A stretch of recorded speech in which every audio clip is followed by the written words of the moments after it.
The painter Mark Rothko, I thought he was, the foremost among shit postmodern meaningless art, but he's not. I watched the video by, I think, Great Art Explained on YouTube, and then go to the Tate Britain.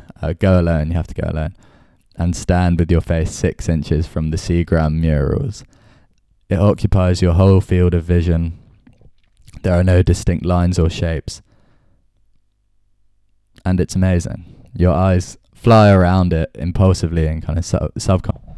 I ran out of space, sorry, on my memory card. But yeah, your eyes fly around the painting kind of impulsively and almost pre-consciously. It feels as if they're asking kind of pre-conscious, inarticulated questions, and it feels always like wherever they flick to, they find an answer, kind of unarticulated answer, in a wisp of paint or a kind of scratch of colour. It's really amazing. I banished my brother and my mum from the room because they were cramping my style, and then I found myself like rocking back and forth and it like got brighter as I breathed in and darker as I breathed out and rocked forward. And I felt like I was having a conversation with it. It was like intercourse. Maybe I shouldn't say that, but it was like intercourse, that we were really like kind of giving and taking and kind of cool in response. It was weird. I hope you don't think I'm weird for saying that. But you have to go. It's great. Though if you read this book, it's kind of a similar weird feeling that it leaves you with afterwards. The video I talked about says that in Mozart, Rothko saw a fellow artist who, like him, had rejected artifice in favour of clarity of line and simplicity of structure, what Rothko had called the simple expression of complex thought. Isn't that Hemingway? Rothko said, "Silence is so accurate." Oh man, what a line. Silence is so accurate. That's it. That really is it. That's Hemingway's technique. Rather than try to construct or engineer something infinite, he aimed only to invite it in. This is the purpose for which his style is made. He wants to build something that can invite in and host and accommodate the infinite. Maybe conduct it as a metal rod conducts lightning, but I'm most drawn to, as a metaphor, when you would like put a cup in a bath that you were in it as a child, and water would rush into the cup because it's kind of empty. I think Hemingway may have even had something like that in mind, because I've noticed that when he wants to communicate that a character is having strong feelings, and maybe when he has doubts that it is clear, he'll use the word hollow, almost as a cue to us to say, take note, I've made a big empty space and think about what's going to fill in here. Be aware of this vacuum and be aware of what is rushing in to fill it. In 10 Indians, which may be my favourite short story of his, from the collection Men Without Women, young Nick Adams is teased by his friends talking about how he likes a girl, Prudence Mitchell. He goes to see her every day. I don't. Nick, sitting between the two boys in the dark, felt hollow and happy inside himself to be teased about Prudence Mitchell. She ain't my girl, he said. And how much more than just happy is hollow and happy? We see similar, many times, the same technique in For Whom the Bell Tolls, once with Anselmo, and a few times with Robert Jordan. The best coming after fascist cavalry passes near, after they'd just decided to forego engaging a couple of troops they'd seen. These we have had to deal with if we had destroyed the others, Robert Jordan said very softly. His heart had quieted now, and his shirt felt wet on his chest from the melting snow. There was a hollow feeling in his chest. It's smart stuff, and Dostoevsky put it well in The Idiot he has. Let us not forget that the causes of human actions and human feelings are usually infinitely more complex and more various than we are in the habit of explaining them afterwards, and are seldom clearly outlined. Sometimes it is best for the narrator to confine himself to a simple exposition of events. The great achievement of Hemingway is that he makes space for the infinite. He accommodates the full immensity of human feeling. That's what Fleabag does. It's what my grandma's friend did when she asked everyone who had seen the sea before to step back. How right that step back is, how kind of continent and thoughtful and human. And Hemingway makes it so often, so humbly, so kind of attentively. His greatest, most awesome, most moving passages are the ones where he does this best, and spoiler alert now. Though, RTFB, read the fucking book. There was a change in them. And when Don Guillermo came out, standing straight, nearsighted, grey-headed, of medium height, with a shirt with a collar button but no collar, standing there and crossing himself once and looking ahead but seeing little without his glasses, but walking forward well and calmly, he was an appearance to excite pity. But someone shouted from the line, "Here, Don Guillermo. Up here, Don Guillermo, in this direction. Here we all have your products." They had had such success joking at Don Faustino that they could not see now that Don Guillermo was a different thing, and if Don Guillermo was to be killed, he should be killed quickly and with dignity. Don Guillermo, another shouted, "Should we send to the house for thy spectacles?" Don Guillermo's house was no house, since he had not much money, and was only a fascist to be a snob and to console himself that he must work for little, running a wooden implement shop. He was a fascist too from the religiousness of his wife, which he accepted as his own due to his love for her. He lived in an apartment building 3 houses down the square, and when Don Guillermo stood there, looking nearsightedly at the lines, the double lines he knew he must enter, a woman started to scream from the balcony of the apartment where he lived. She could see him from the balcony, and she was his wife. God.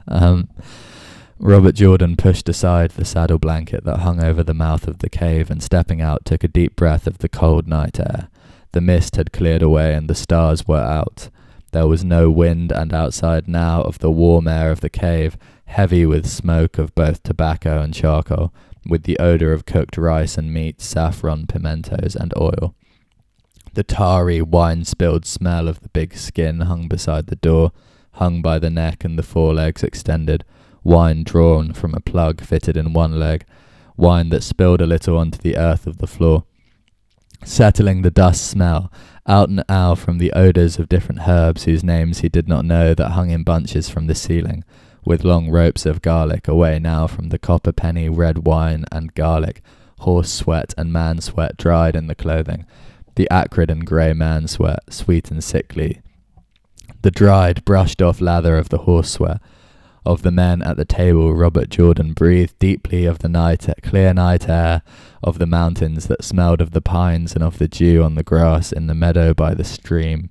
Dew had fallen heavily since the wind had dropped, but as he stood there, he thought there would be frost by morning. But in the night he woke and held her tight as though she were all of life and it was being taken from him. He held her, feeling she was all of life there was, and it was true. But she was sleeping well and soundly, and she did not wake, so he rolled away onto his side, and pulled the robe over her head, and kissed her once on the neck, under the robe, and then pulled the pistol lanyard up, and put the pistol by his side where he could reach it handily, and then he lay there in the night thinking. Anselmo lay face down behind the white marking stone. His left arm was doubled under his head, and his right arm was stretched straight out. The loop of wire was still around his right fist. And then the ending. Then he looked up at the sky. There were big white clouds in it. He touched the palm of his hand against the pine needles where he lay, and he touched the bark of the pine trunk that he lay behind. Then he rested easily as he could, with 2 elbows in the pine needles and the muzzle of the submachine gun resting against the trunk of the pine tree. Skip a couple paragraphs. Lieutenant Berendo, watching The trail came riding up, his thin face serious and grave. His submachine gun lay across his saddle in the crook of his left arm. Robert Jordan lay behind the tree, holding on to himself very carefully and delicately to keep his hands steady. He was waiting until the officers reached the sunlit place where the first trees of the pine forest joined the green slope of the meadow. He could feel his heart beating against the pine needle forest of the floor. It's so powerful, this stuff. He makes these passages hollow and then steps away and lets infinity rush in, lets them be flooded with feeling. And it moves us. We said before, this leaves us with a deep, quiet feeling, and we've been examining that feeling for a while now, haven't we? So in fact, the first time I finished this book, I was so silenced that I started walking up the stairs. Then halfway up, lost understanding of what I was doing, and it was like my mind was speechless, and I just kind of wilted onto the stairs and had to stay there for about 30 seconds. And maybe that's stupid, but it's true. And anyway, don't worry too much if you didn't wilt and forget how to walk. But we'll now discuss the deep, quiet feeling in the words of accomplished people. Poet John Keats said, "The mark of a great man was his having the negative capability, the ability to dwell in doubts, uncertainties, and mysteries without irritably reaching out after facts and reasons."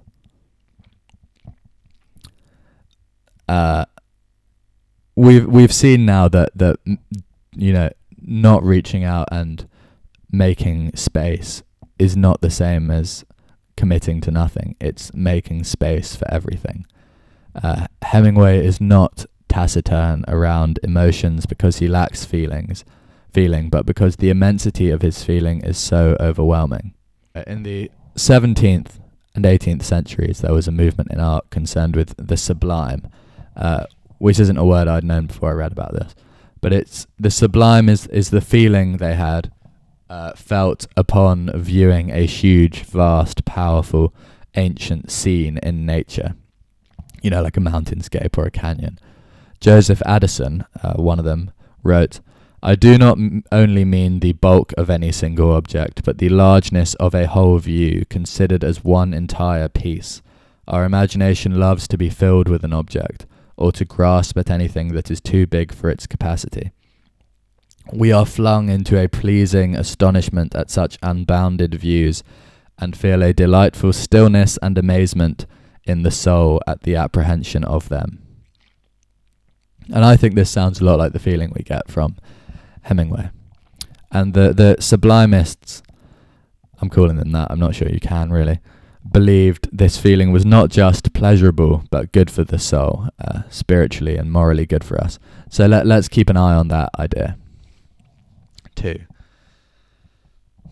My favourite holiday I've ever done was when my family went to America and we went to the various national parks. It was the summer when school had ended and university hadn't begun. And I was so taken by the views in Yosemite and at the Grand Canyon. I've waded through the cringe of my journal at that time. And one of the things I said is, big view equals small thoughts. The infinity Hemingway invites in is much like seeing the Seagram murals from 6 inches away, or Yosemite Valley from Glacier Point. It fills your whole view. The flicks of your senses and mind across it never get outside it, and the questions they ask are always met, and we are left with a deep quiet feeling or with a delightful stillness and amazement of the soul. I thought, let's talk about this feeling more and try and get into it more, because I'm not capable, clearly, of describing it, and I haven't ever found a perfect quote for it, so I'm just going to throw loads of quotes at you and hope that from that you can kind of cobble or recognize something correct.